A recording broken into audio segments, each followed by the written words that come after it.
इतनी इतनी बड़ी जगह दी हुई है, इतना इन्होंने अतिक्रमण करा हुआ है समाजवादी टाइम में, इन्हें क्या जरूरत है।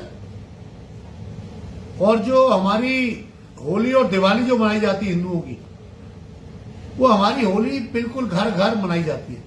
इनके यहाँ एकत्र होते हैं, हमारे यहाँ कोई ज्यादा एकत्र नहीं होता।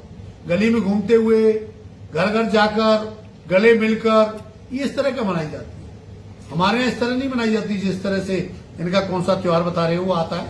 मैं नहीं जानता उस त्योहार का कौन सा आता है, उसे मनाते ईद और रमजान। हाँ, मैं नहीं जानता ये रजमान फरमा क्या बता रहे हो तुम। लेकिन हमारा जो होली और दिवाली मनाई जाती है वो सभी हिंदुओं पर्व है, बहुत बड़ा पर्व है हिंदू पर्व, वो पर्व मनाए जाते हैं। हमारे की नमाज जो है मस्जिदों में होती है, इस बार नुमाइश मैदान में करने की नहीं, किसी लिए आवश्यकता क्या है, इतनी बड़ी इनकी वो है, क्या बताया तुमने क्या क्या है वो ईद का। हाँ, मेरे पे तो बोला भी नहीं जाता। वो वहां से चिल्लाता है सुबह सुबह 4 बजे, बच्चों की परीक्षा चल रही हो ही हो मचा रहा है, उसे बंद करना चाहिए। तो क्या मानते हैं नुमाइश ग्राउंड में अनुमति नहीं दी जानी चाहिए? काहे की नुमाइश ग्राउंड है अनुमति भाई ने? तो एक मांग अत्याचार कर रहे हैं एक मांग ये है कि जब प्रदेश सरकार कावड़ियों पर पुष्प वर्षा कराती है तो ईद के दौरान भी उन पर पुष्प वर्षा कराई। सारी सरकार तो इन पर व्यवस्था कर रही है, मकान इनको, राशन इनको, सिलेंडर इनको, सब कुछ तो इनको दे रही है। और क्या लेंगे भाई, और क्या लेंगे? सब कुछ तो इन्हें मिल रहा है, सब फायदा ही ले रहे हैं सरकार का।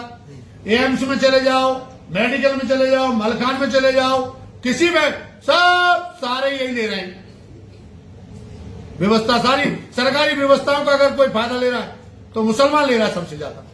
उसके बाद और क्या हमारी छाती पे चढ़ेंगे? यामीन भाई, एक वीडियो वायरल हो रहा है अलीगढ़ सांसद जी का, जो नमाज को लेकर। देखिए, अलीगढ़ सांसद एक मर्यादित पद पर बैठे हुए हैं, लेकिन वो हमेशा अमर्यादित भाषा का प्रयोग करते हैं।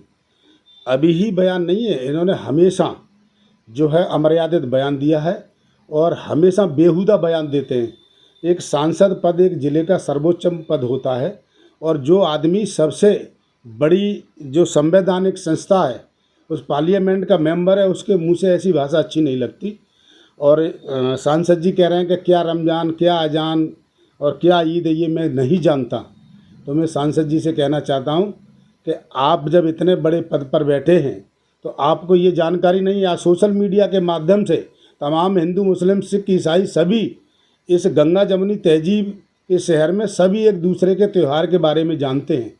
और सांसद जी कहते हैं मैं नहीं जानता।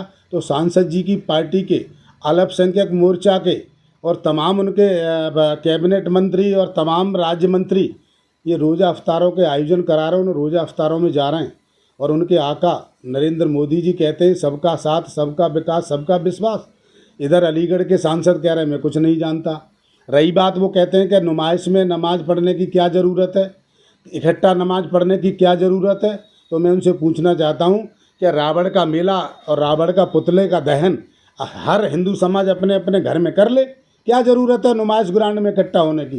क्या ज़रूरत है नुमाइश ग्राउंड में रावण मेघनाथ के पुतले फूंकने की? क्या ज़रूरत है तमाम जो इनके आयोजन होते हैं, होली सड़कों पर खेली जाती है, इनके दिवाली के पटाखे सड़कों पर फोड़े जाते हैं, तमाम जो आयोजन हैं, तमाम जयंतियां हैं, तमाम हिंदू धर्म के आयोजन सड़कों पर होते हैं। लेकिन मुस्लिम समाज अगर 15 मिनट नमाज पढ़ने की अनुमति मांग रहा है तो इनको पेट में दर्द हो रहा है। मैं कहना चाहता हूं आपके चैनल के माध्यम से, क्या सांसद की अम्मा इस नुमाइश ग्राउंड को क्या दहेज में लेकर के आई थी इसलिए उन्हें इतराज़ है? अरे जब इसमें बालू बदरपुर का ठेका उठ सकता है, इसमें होली मिलन हो सकता है, रावण मेघनाथ के पुतले फूंक सकते हैं, इसमें तमाम धार्मिक आयोजन हो सकते हैं, तमाम राजनीतिक पार्टियों की रैलियां हो सकती हैं, तो क्यों नहीं 15 मिनट के लिए हमें मतलब नुमाइश में परमिशन दी जा रही? जबकि बिहार के गांधी मैदान में ईद की नमाज हो सकती है, आगरे के ताजमहल में ईद की नमाज हो सकती है। शहर हमारा छोटा था, पहले 40 वार्ड थे, 60 हुए, 70 हुए, अब 90 वार्ड हुए। जब इतना शहर बढ़ गया तो हमारी ये मांग है कि जिलाधिकारी हमें ईद उल अजहा और ईद उल फितर पर 15 मिनट में नमाज पढ़ने की परमिशन दें। इधर सांसद जी कहते हैं कि हम तमाम टैक्स से तमाम मुस्लिम सुविधाएं उठा रहे हैं। तो मैं सांसद जी से कहना चाहता हूं कि आप जो जितनी सुविधाएं उठा रहे हैं वो तमाम जनता के टैक्स से उठा रहे हैं। मुसलमान उतना ही टैक्स देता है जितना हिंदू समाज टैक्स देता है। ये कोई सरकार या मोदी जी या योगी जी अपने घर से मतलब नहीं दे रहे या अपने मठ को बेच के नहीं दे रहे। तो ये हमारा संवैधानिक अधिकार है और संवैधानिक अधिकार के लिए हमने जिलाधिकारी से मांग की है। अगर हमें परमिशन जिलाधिकारी नहीं देते हैं तो हम आरटीआई डालेंगे और हाई कोर्ट का रुख करेंगे और हाई कोर्ट में जनहित याचिका डाल करके हम नुमाइश ग्राउंड में नमाज पढ़ने की परमिशन हाई कोर्ट से अनुमति कराएंगे।